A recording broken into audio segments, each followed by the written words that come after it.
ખૂનના ગંભીર ગુનામાં સંડોવાયેલ આરોપી તથા કાયદાના સંઘર્ષમાં આવેલ બાળ કિશોરને ગણતરીના કલાકોમાં પકડી પાડતી સુરત શહેર સચિન પોલીસ ગઈ તારીખ 31/12/2025ના રોજ રાત્રિના 11:30 વાગ્યાના સુમારે સચિન ખાતે આવેલ જૂના સ્લમ બોર્ડમાં આવેલ હનુમાનજીના મંદિરની પાછળ એક મરણ જનાર સૂરજ ઉર્ફે દાદુ મુકેશભાઈ સુરવાડે રહે ઘર નંબર 109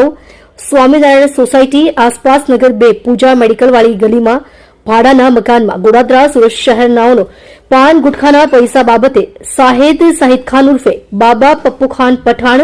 રહે સચિન સ્લમબોર્ડ સુરત શહેરનાઓ સાથે ઝઘડો તકરાર થતા સદર ગુનાના કામે આરોપી કમલેશ ઉર્ફે રાજ દિલીપ રણદેવે રહેવાસી સચિન સ્લમ બોર્ડના ઝૂંપડામાં સચિન સુરત શહેર તથા કાયદાના સંઘર્ષમાં આવેલ બાળ કિશોરનાઓ એકદમ મુશ્કેલાઈ જઈ મરણ જનારને ચપ્પુ વડે શરીરના અલગ અલગ ભાગે ગંભીર ઇજા પહોંચાડી સ્થળ પર જ મોત નિપજાવી નાસી જઈ વગેરે મતલબનો બનાવ બનેલ હોય જે બાબતે સચિન પોલીસ સ્ટેશન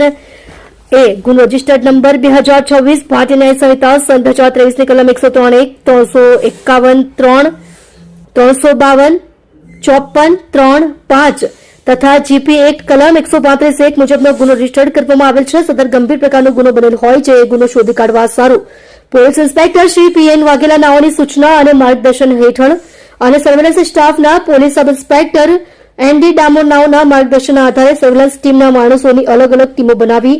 આરોપીઓની તપાસમાં હતા.